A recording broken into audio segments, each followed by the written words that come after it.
Okay, everyone, welcome to 5 steps to running a successful energy procurement at our virtual TEMA conference. I'm Annette AVanBrunt, and I represent the Texas Public Energy Alliance. And Texas Public Energy, I'll tell you a little bit about what we do and our goals for today. The first thing I wanted to mention was, first of all, ask you, we're going to have a little bit of an interactive element to today's presentation. So I would like for you to go to meet.ps/TEMA5steps, and that will allow you to answer some of the survey questions and kind of be involved in the questionnaire, and then we'll kind of look at everyone's answers at the end of the presentation. So if you could go to meet.ps/TEMA5steps. That'd be great. Okay, a little bit about the Texas Public Energy Alliance. TPEA is a nonprofit political subdivision purchasing cooperative, and we assist public entities of all types with low price energy procurement and management guidance for day one savings. TPEA is only available to public sector entities such as school districts, municipalities, etc. And we're all in one. We're the only co-op that combines energy procurement and energy management guidance with energy experts, AVanBrunt Associates, to help you make smart decisions with your budgets. AVanBrunt Associates, that's my company and that's me. Firm founded in 2001. We bring over 30 years of energy industry experience from all sorts of energy sectors. And we have experience in deregulated markets across the U.S. and have represented over 50 school districts in Texas.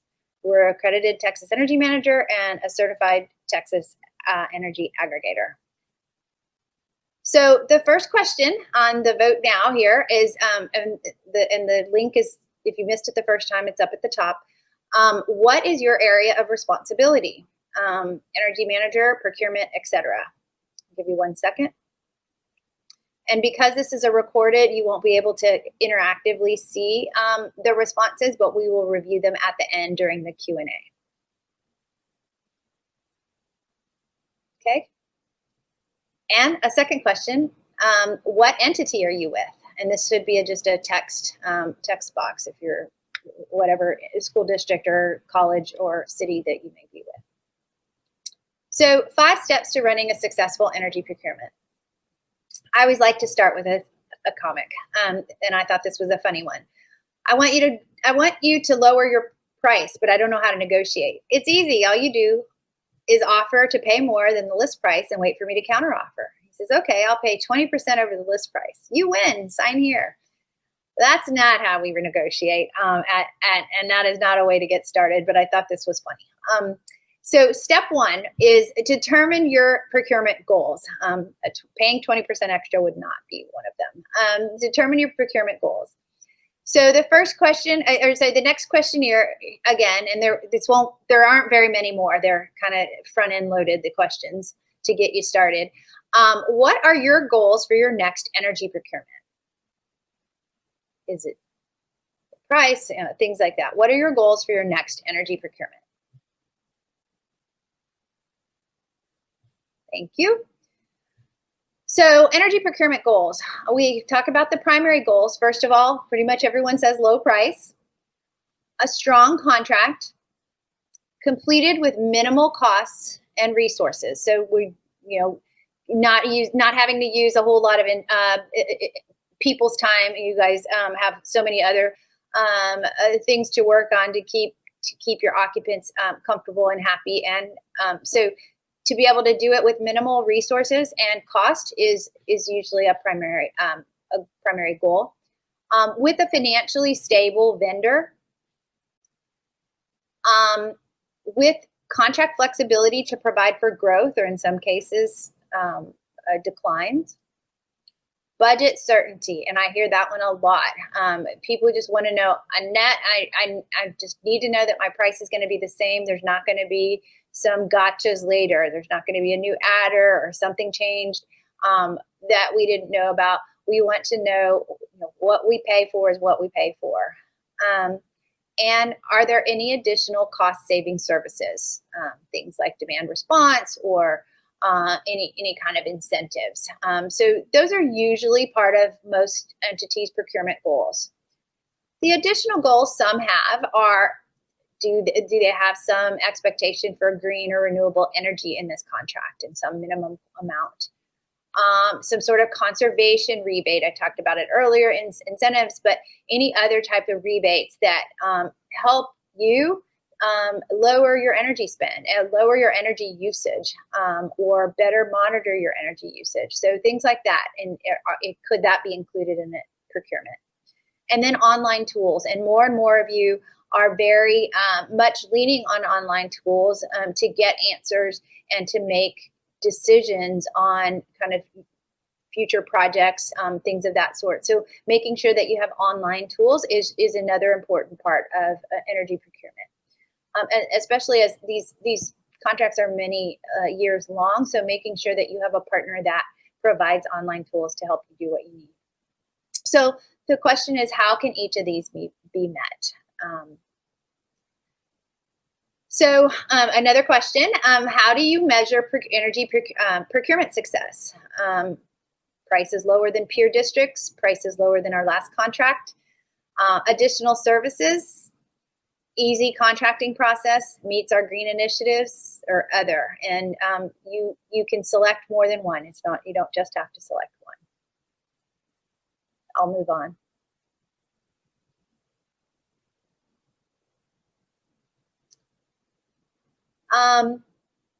So ISD procurement success factors. How does your district measure and value successful procurement? Which key performance indicators does the district utilize?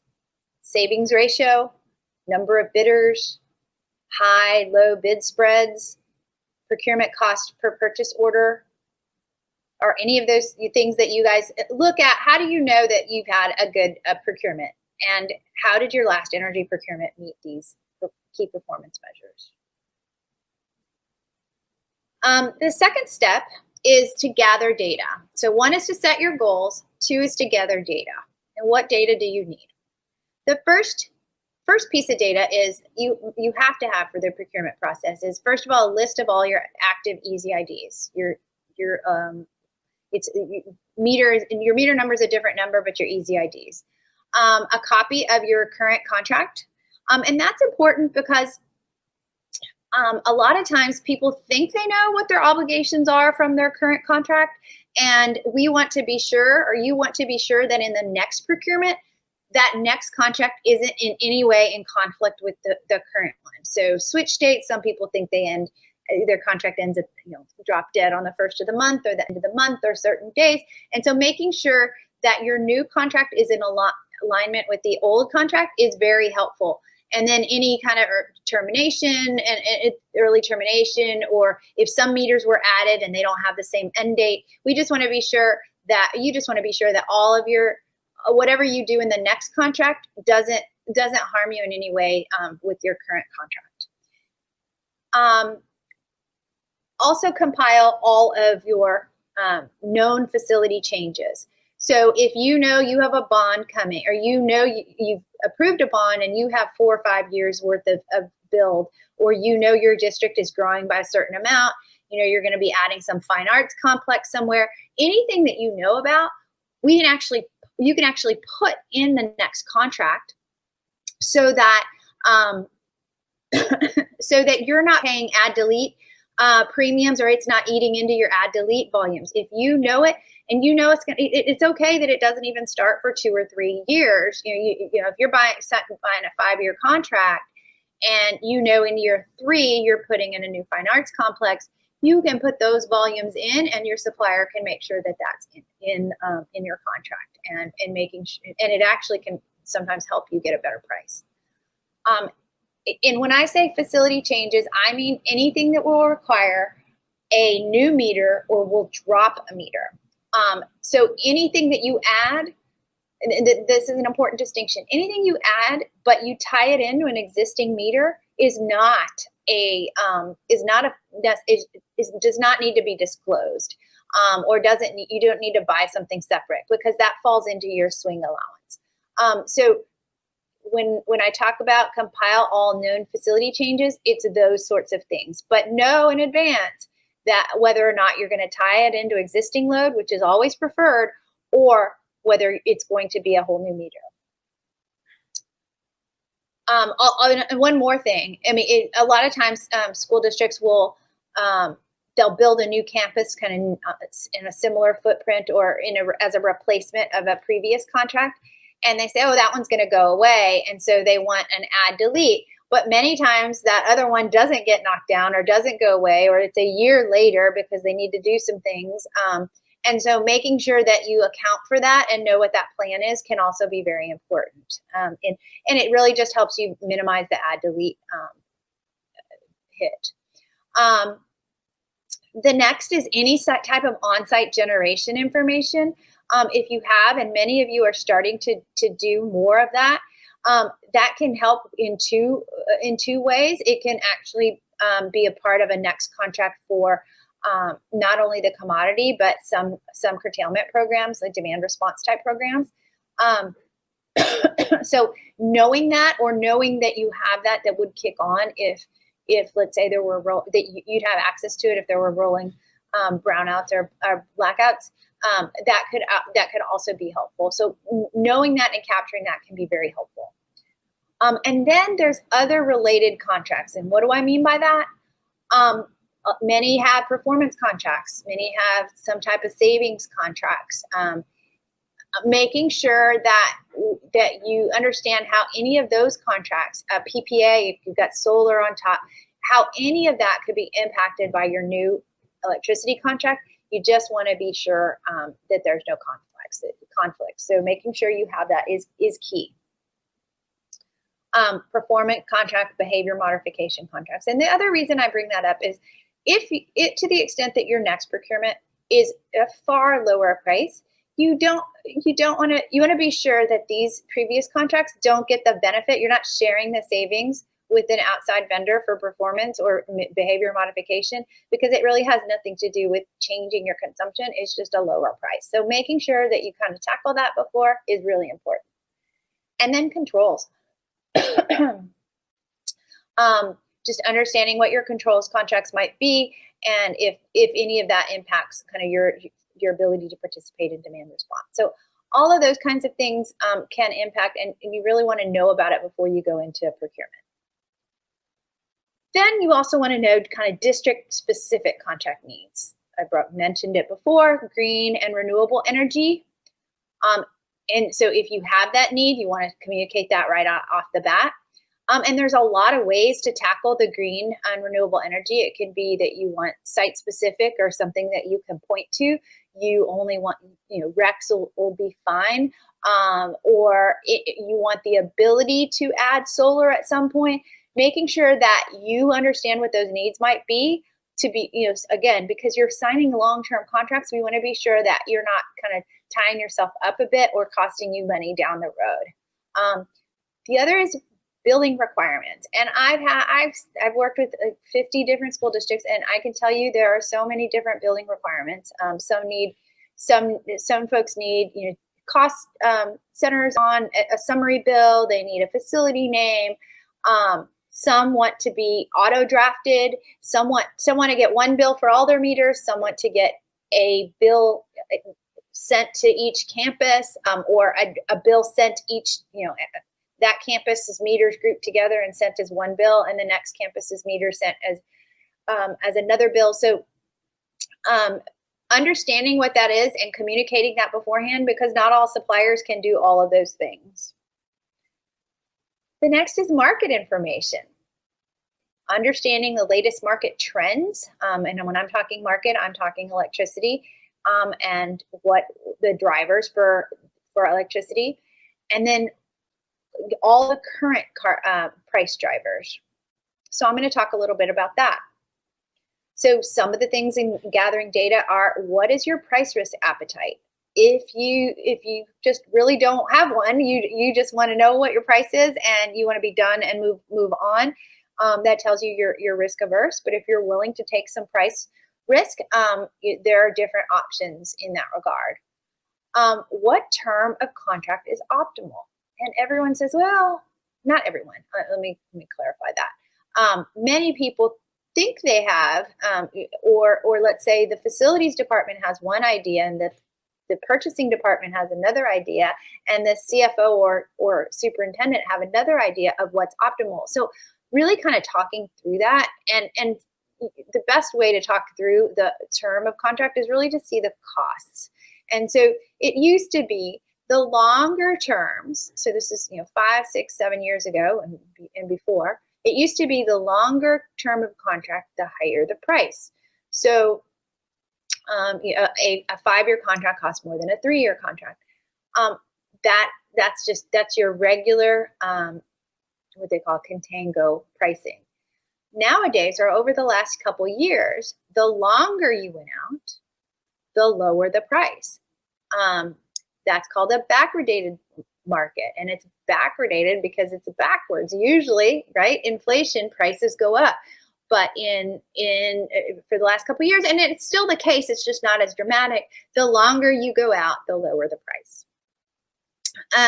And so, running and understanding that trade-off, right? If you think 4 years is optimal, but actually you could save an additional $75,000 a year if you did 8 years, having those conversations and understanding what is optimal can be key. The next is what qualities are important for REPs. Do you need someone, obviously financially stable, things of that sort, but are there other qualities that are important? The billing layout, whether they have a local office, whether they're hands-on, what qualities are important to you for an REP? A commodity, electricity, you don't see it, you don't touch it, you don't smell it, it will be there. So it's the other things, it's the intangibles. Obviously, one of the most important things I think is a timely and easy to understand invoice. And that is key. We usually, the only time we have issues when invoices are not sent on time, or they're not clearly explained, or they're missing pieces. I think that's one of the most important, but there are many others. Obviously, you want them to also be financially stable, so they're going to fulfill the obligations of the contract. How much balancing risk are you willing to take? Are you able to? So balancing risk is how much you use from year to year, month to month. So if you use, if you don't really keep track of that, and you just don't want to have any balancing risk, you'll hear unlimited swing. You'll hear this called swing premium. Most school districts should be under an unlimited swing product. There usually isn't much of a premium to get that. There are some contracts that have what's called a material adverse change clause. So it's unlimited, but if you had a big change that maybe caused your entire load to change by more than 20% or 25%, some of these contracts, some of these suppliers will have a MAC clause, a material adverse change clause. And I've worked for school districts for a very long time. Outside of knowing that you're a big growing district and you communicated that growth, we don't really see changes. And when they say material adverse material change, they mean 2 or 3 months in a row. Now, this year, because of COVID, we're in a very unique position. We did have a material adverse change, right? Can't get any more material or adverse than what happened with COVID. Many of my districts I saw many districts with 20, 25, all the way up to 50% decrease in consumption.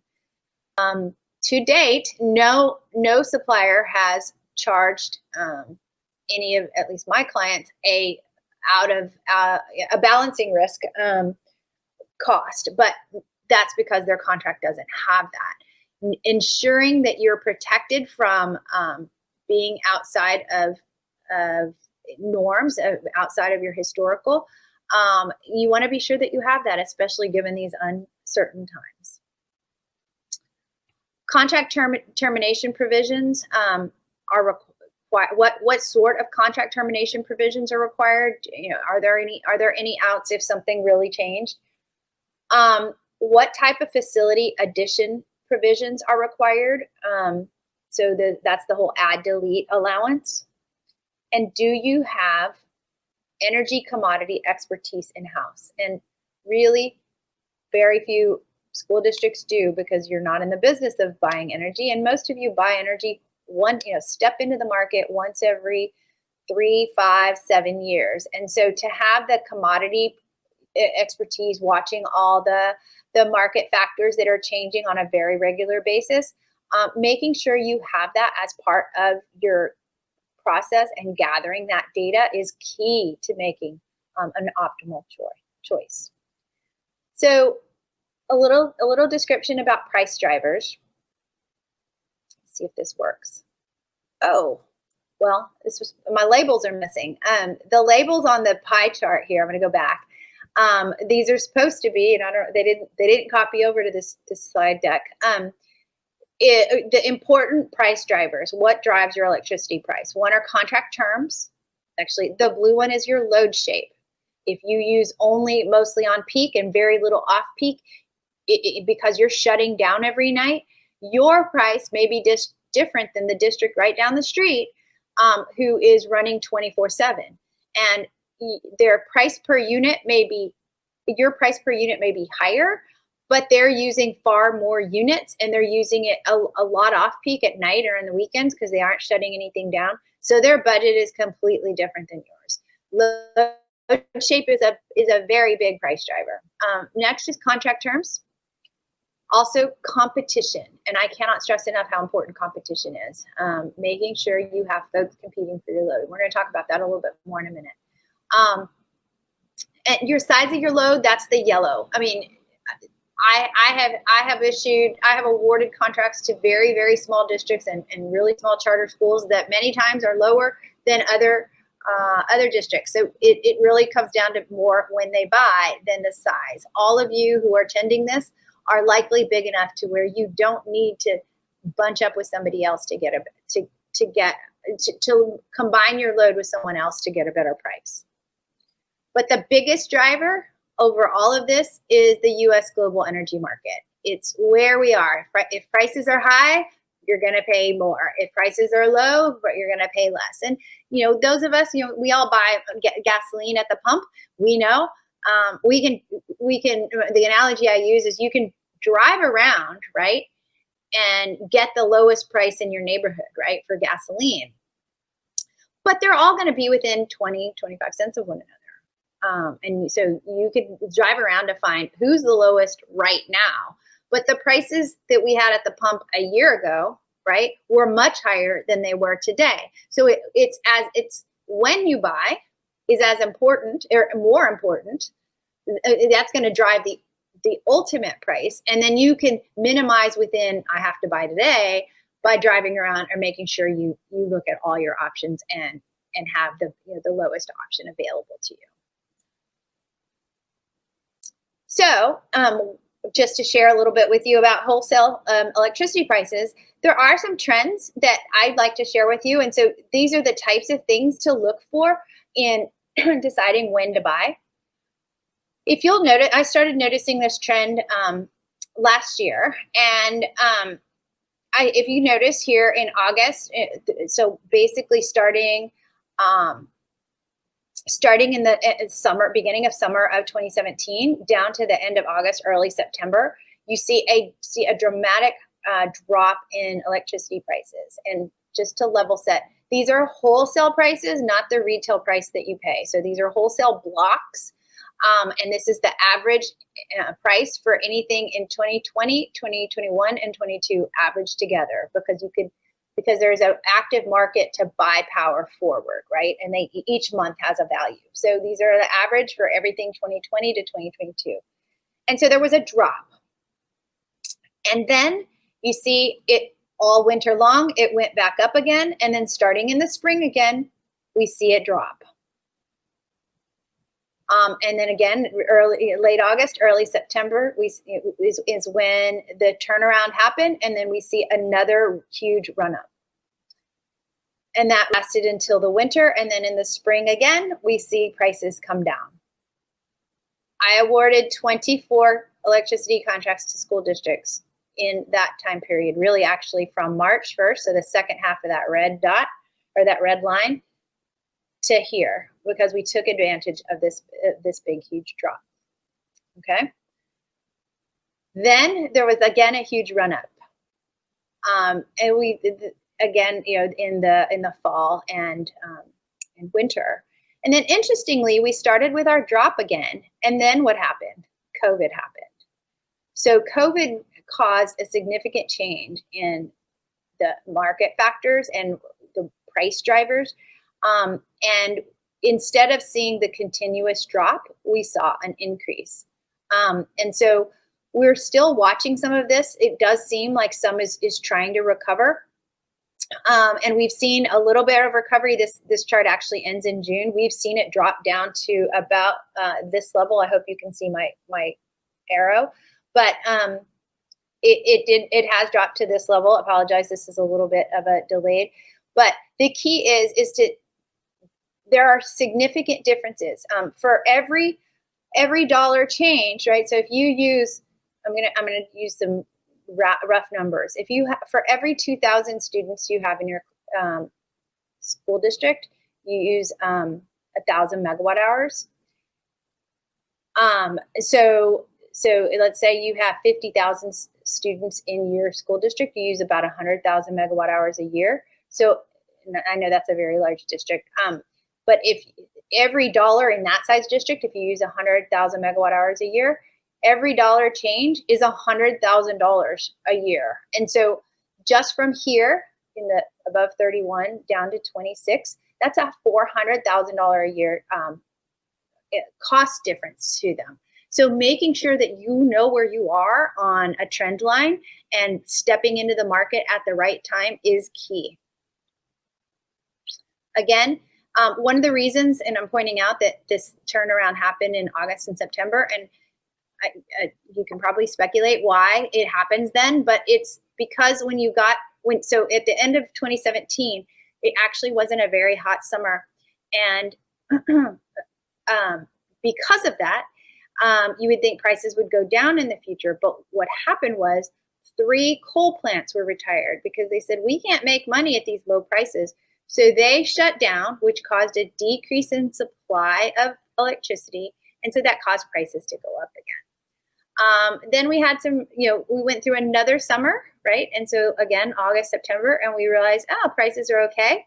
And again, we had more power plants, uneconomic power plants shut down, and you saw the market come back up again.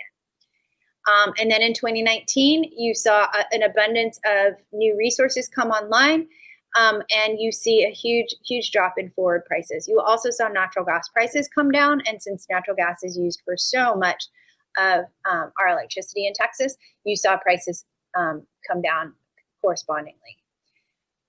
And then last summer, again, same thing. So actually, last summer we had an extensively hot August, and so then we realized we may not have enough if we continue to have growth, and so again, the market ran back up. So things change, but understanding the psychology and what drives things and keeping in touch with market factors are really important. Sorry, I spent a long time on that, but I think it's very important to if you don't know all of this and have access to all this, that you have someone help you that does.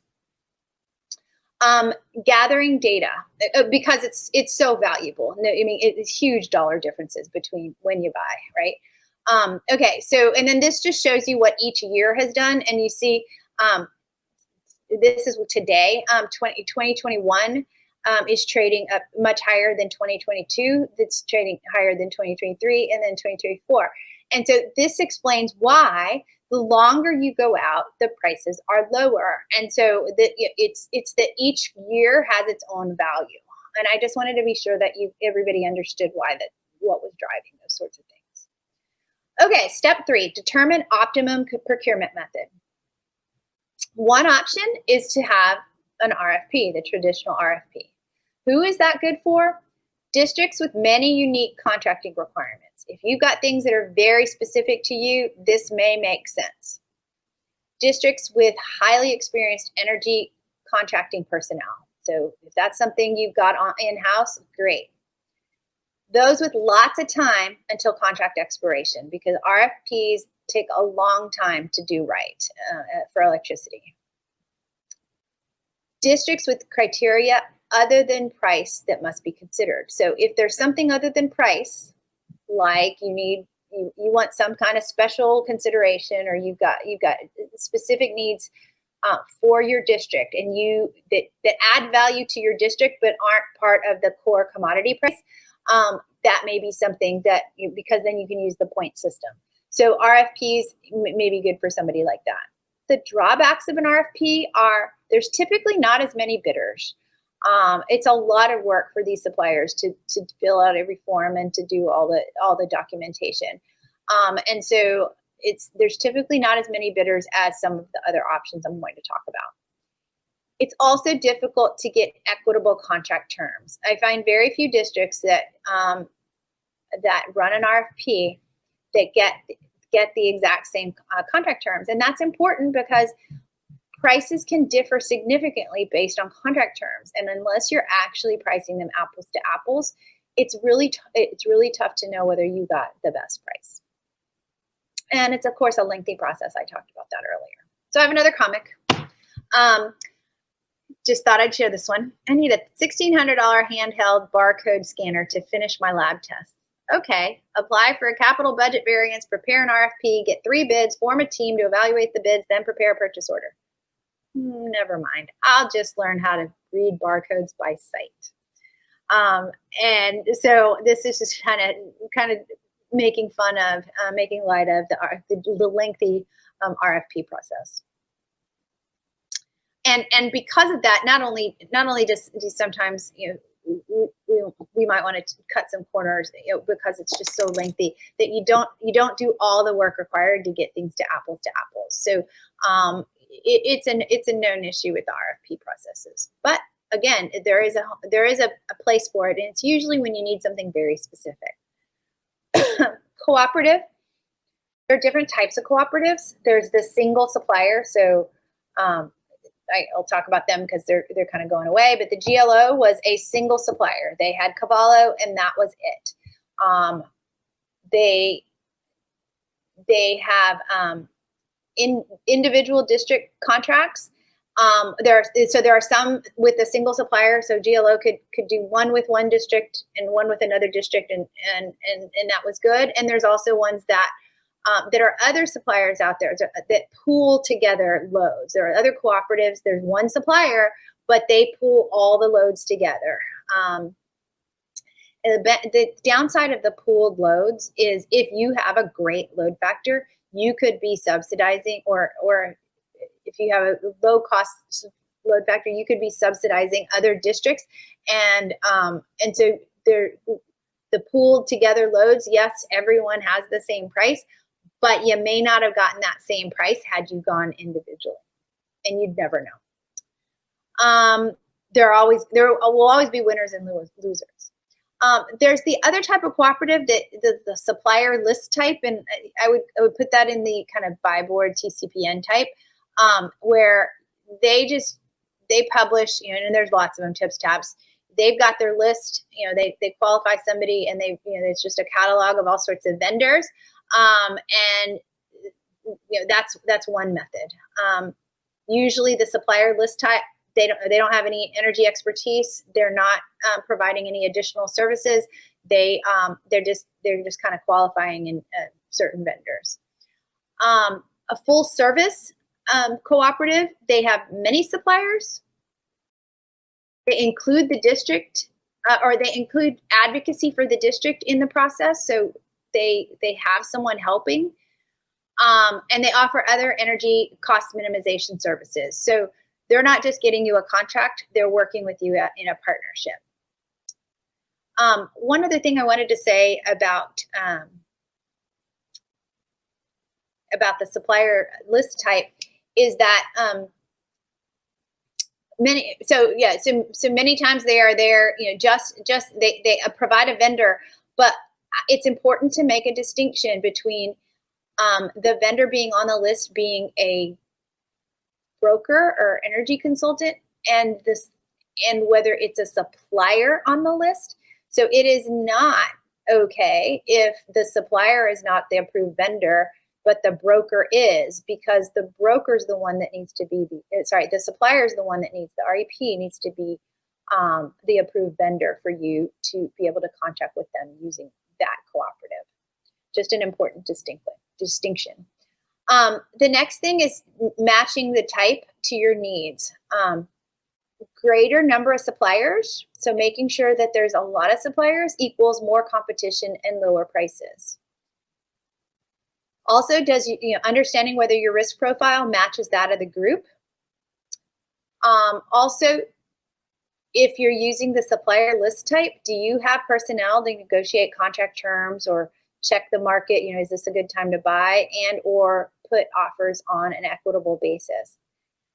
And one of the things I want to talk about, just thought of, back on the when to buy, also what term to buy is very key.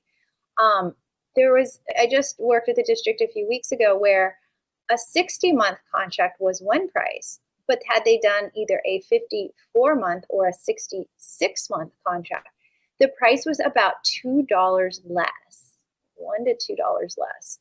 So having someone help you work through that and understand kind of what term of contract is best is also very key to the process. Sorry, it's not on the slide. Things to know: are fees transparent?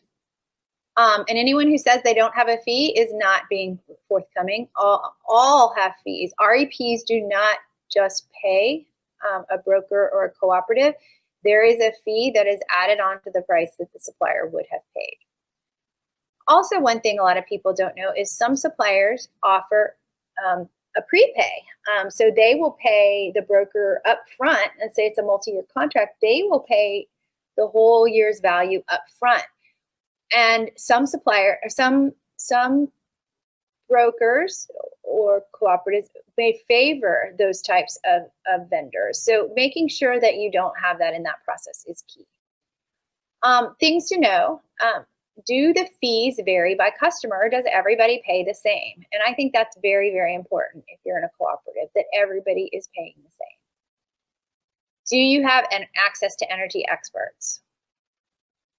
So those are the big points on cooperatives. I think they bring a lot of value, but choosing the right type, it's not one size fits all. There are very big differences among cooperatives. Okay, wholesale versus retail. I think this is an important distinction that a lot of people, it's not something you see every day or know about, but it does seem to kind of weave its way into this process, and I just thought it'd be important to review with everyone. We all know wholesale, right? Wholesale is, where HEB buys their beef. They buy it on a wholesale basis, and then we buy it on a retail basis. Wholesale is a large predetermined quantity for a specified time period. In energy. Wholesalers sell to retailers. Wholesale is homogeneous. So you're buying a wholesale contract of electricity. It's for a block. It's the same quantity for a specific period of time. And so when you buy it from one, you buy it from the other, they're the same. For electricity, wholesale does not include shape. So you as a consumer, you don't use the same amount day in and day out for every hour. You don't even use the same necessarily from 1 minute to the next. A wholesale quantity, a wholesale block is for an exact amount for an hour, and an exact amount for that next hour. They're blocks. So for electricity, wholesale doesn't include your shape. It doesn't include ancillaries, and ancillaries are all these must run and having stuff on hold.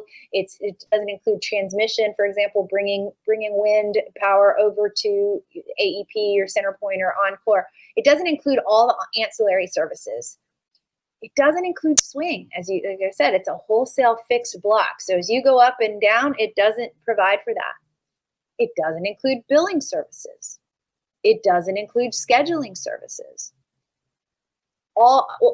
So you need all that. Somebody has to schedule your power. Somebody has to bill you for your power. Somebody has to manage your swings and get the ancillaries and all of those things. So wholesale is not what you're buying. It's important to know, though, that all suppliers get multiple wholesale bids. So if somebody says we run a wholesale auction for you, that is not where the competition that you need is, because a wholesale is a fixed block. It's just one guy versus another guy selling the exact same thing, or gal. And all suppliers, actually by definition and requirement, all suppliers get multiple wholesale bids. So to run a wholesale auction, you're missing out on a whole lot of the other part. You aren't getting the savings that or you're not carving out the savings. One wholesale auction from a retail supplier, where you need the competition, is on the retail side. Wholesalers cannot serve retail in Texas. They must be registered as a retail electric provider. So like I said before, a wholesale auction doesn't take care of what your needs. Retail is a smaller customer-specific quantity. You buy just what you need, not a wholesale big block. It's what you need, or partial blocks. It's specific to what you need. It can be tailored for time periods. It includes services for delivery to your specific meters, and it can include other services. It includes billing and customer service. So there are huge differences in operating costs and valuations of risk from one retailer to another. And that's where we see the differences in price offers when we go out for bid. Each supplier has their own book. And what I mean by that is, for example, they may have contracts in place. They may have a whole lot bought in South Zone for the next 5 months, and they need to sell that off. So they may give that as a discount. Or they could be short in certain markets, and they could have to pay a premium for that. Each one has their own book that they manage, and how you fit into the book may be different from one supplier to another. And so, again, just having one retail supplier bidding on your load doesn't make sense, because you won't see those differences. Each one has their own way they value your credit risk. And so one may put 50 cents as a credit risk for you, and somebody else may put 10 cents. So each have their own way of valuing that. Volumetric risk. Each of them may model their risk of how much you move, how much your usage changes, and how they manage that. And so they will each assign a different risk to your volume changes. Weather risk. Each of them may value the risk of weather, and maybe other market factors. COVID is a new one. And so they each have their own way that they value those things, and they each have their own models. So my point in bringing this up is ensuring that you have maximum retail competition. Many offers from many retail electric providers is key to getting the lowest overall price. A wholesale auction doesn't get you there. So step 4, ensure maximum competition. And where I want to go with this is I want to use an example of a district that did not. They went the route of the one supplier model. They only had one supplier bid on them. So competitive versus non-competitive contracting comparison. So this one particular district had a non-competitive award. They went to just the one supplier, awarded May 2014, and that price was $59.65. At about the same time, we awarded a contract, and we had 5 bidders involved in the process, and the price was significantly less, $7 or almost $7 less. And if you see the pencils indicate the date they were signed, because the date they were signed was where they are in that market chart, right? When they signed. And so I wanted to find situations where we signed on almost the exact same date to show the vast difference in prices. The annual cost difference to this particular district was $957,000 per year. This same district then did another contract, did not bid it out. They went through a single source cooperative. And that contract was awarded. They blended it with the first one. So the new contract was 5164, but blended with the previous one was 5650. It's kind of like refinancing your mortgage, right? You sort of get a lower price, but you're paying it for a whole lot longer. And so that's what happened here. We went ahead and we were awarding many contracts during that time period for the similar, that covered the similar time periods as well. The first one had 7 bidders and it was at $42. The one had 5 bidders, it was at $40.45, and the other one had 7 bidders and it was at $36.89. Nowhere near the 5164 number that's up here. And there were several done at about the same time, covering this, about the same time period. The annual cost difference now, had this entity bought in this average price, is now $2.2 million a year. A third time, another non-competitive contract was awarded, again to try to blend together. This one was done at $47.41. Their now new contract price blended together, because they're still paying what's left of these, was $52.51. Well, we too awarded several more contracts during that time period. And I also showed this one that was awarded later, because we wouldn't have been doing this at that time. And now we're in the $30 range, $39.15, $35.81, $35.23.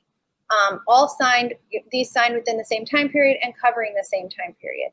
So huge differences in these contract prices. These had competition, the other ones did not. The annual cost difference now is about $2.1 million. The cumulative impact of not using competitive purchasing methods for this particular school district, $18 million. Step 5. So if you didn't catch on, I think competition is key. Step 5, award to the best value option. There are a couple of procurement methods that out there that are common. One is option A, which is the one that many of you are most familiar with, which is the standard best price or best value on a specific day. Choose a day and we award. The pros of this method: there's no risk to the upside. Once you're locked up, you're done. It's well established and well understood method, and many of us know what that is. Best and final offers, we're done. You can choose an offer other than the lowest price if it's best value to the district. So let's say your incumbent, your incumbent's been great. You'd rather not switch, but you're not willing to pay a whole lot more, but maybe you're willing to pay 5 cents a megawatt hour more, or you assign some sort of value to that. You can choose an offer other than the lowest price if it's the best value to the district. The cons: it may not meet your price objectives. It may have not been a good day to lock. It's really best for those without much time until their contract expires. They don't have time to wait till the market may reach their price objectives. Option B is a power strike method or a strike price method. It's a better bidding method for getting the most favorable pricing. The pros: your budget objectives are met if the market reaches a strike. There's no need to pick a best day. Basically, you choose your strike and you wait till the market gets there. The cons: the market may not reach the price if your strike price is too aggressive, and you have to award to the lowest price. It's really best for those who have time to wait for the market to reach their target price. Okay, so the strike price in action is, this is a customer down in South Zone. They approved using the strike price method, and prices had just been down at this level. They actually set the strike when the market had still gone up, but they left it down at this level. So right about this level. And then eventually, so we were watching the market, and once it dropped to here and started to creep back up, they got a little nervous, but the market fundamentals said it should continue to keep dropping. And so they stuck with it through, we wanted to wait through the end of the summer. And sure enough, on this day, the strike price was reached and the contract was awarded. the key point on this day is that this was the Friday of Hurricane Harvey. No one was in the office. This would never have been the day we decided to pick best day. And from this point on, the market just continued to scream up. So had we not had the strike price in place, we would not have achieved that low price. This is our last question. What elements will be most important after all the things that you've heard today? What elements will be most important in your next procurement? Give you a second. And that's all I have for today. Thank you so much for your attention. I hope this worked on the virtual. I look forward to seeing you in 2021. Okay, so Annette is going to come back on here, and we're going to see if it worked in the virtual. Thank you for sitting through, and I hope that some of the concepts that we mentioned today in the video were helpful to you. I have the results of the poll yesterday, Cammie.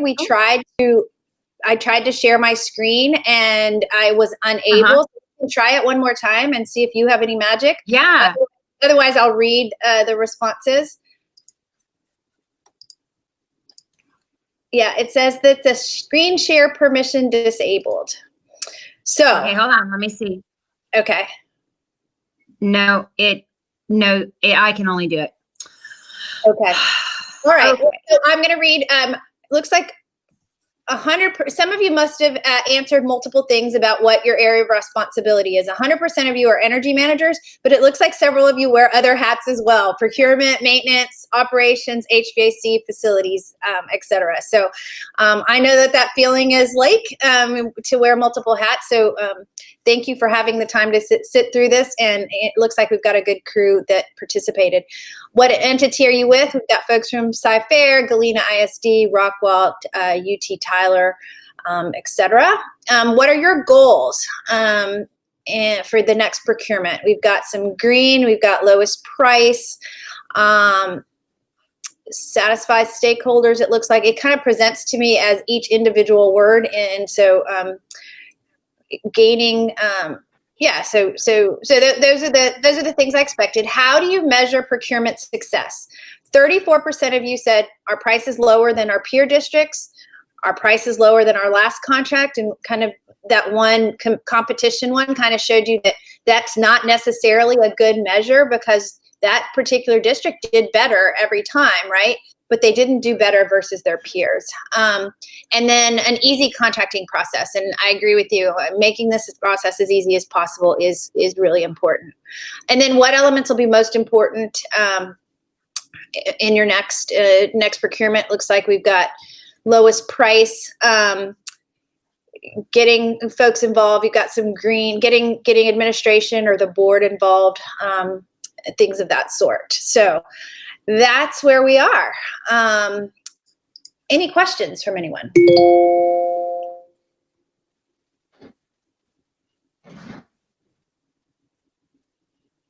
It was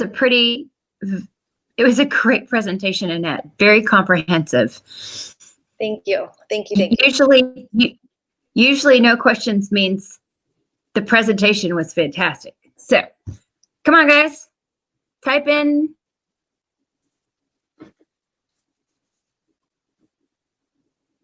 Anything? You can come to my booth and ask private questions there if you'd like. When you're talking about your own procurement, a lot of times people don't want everyone else to know. I can tell you that most of the time the questions you have are probably things other people have as well. But if you want to reach out to me separately in my booth or come visit me, I do have that video where we can actually chat one-on-one at my booth if you like. So So yeah, I'm saying, are you seeing a lot of reverse auctions in procurement? Not as much with school districts. I do see it in some of, I tend to see it in folks who get federal dollars, like airports or I think MUD districts like to do reverse auctions, but not as much in school districts. And I could talk for a long time about the way reverse auctions work and where I don't think they make sense. Because let's say a supplier was willing to bid $35, but the next lowest only went down to $36. Well, then that supplier is going to bid $35.99, even though he'd been willing to go all the way down to 35, because it's transparent to see what that next one is. So I've never believed in reverse auctions. I really kind of, and you're still forcing yourself to pick a day to run an auction. So that whole, picking the right day component is not really there. All you did was reverse auction, but it's still on a particular day. Jada Bonham is asking. Yeah, I'll go ahead. Yeah, what's the difference between a wholesale price and a retail price? So you kind of saw some of those on there. Usually all the adders are somewhere between $4 and $8 between wholesale and retail. Just depends on how much you're swinging, how much you're using, what your shape looks like. What's a good add delete percentage clause for districts tearing down and rebuilding, but not necessarily growing? Yeah, just making sure that you communicate that in your bids. You don't need a huge one because you're not really adding and deleting. It's just if you have that gap. So I live in Houston, and there's a middle school here, and they tore down, or they built another school right on the same footprint.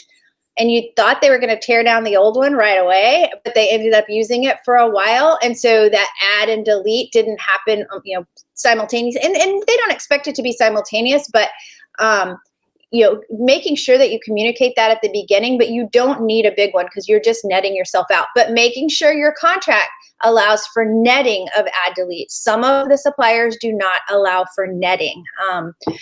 So making sure, you'd be a prime example of, in the end, we're not really doing anything. But if it's counting again, if you have a 5% add delete and you added 5 and deleted 5, you should still be netted to 0, but if you don't have that netting clause, you've just eaten up one and eaten up the other. And so making sure you have that's important. How long are the contracts schools are entering? So good question. Last year, when that market was very backwardated, we were doing 10-year contracts, or some districts where maybe didn't end until 2024, but then they were adding on from 2024 to 2030. So effectively, they were doing a total of 10, but it was kind of in 2 big chunks. And it was because a 5-year contract versus a 10-year contract was hugely different, and there was a lot of savings to go 10 years. It's still lower, but that curve is flatter. So there's not as much of a discount going 10 years. So I'm tending to see more 5, 6, 7. Maybe 8. But I'm not seeing the premium after 8 any longer. Okay. Anything else?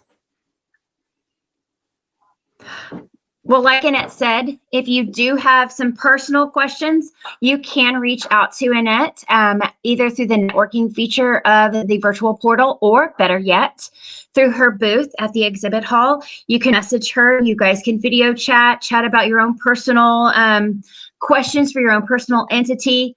But other than that, thank you so much, Annette, for your time. This has been a fantastic session, lots of incredible information, and we all really enjoyed it a lot. And thank you so much for being here, guys. We're going to go ahead and stop the session so you can go and get to your 941.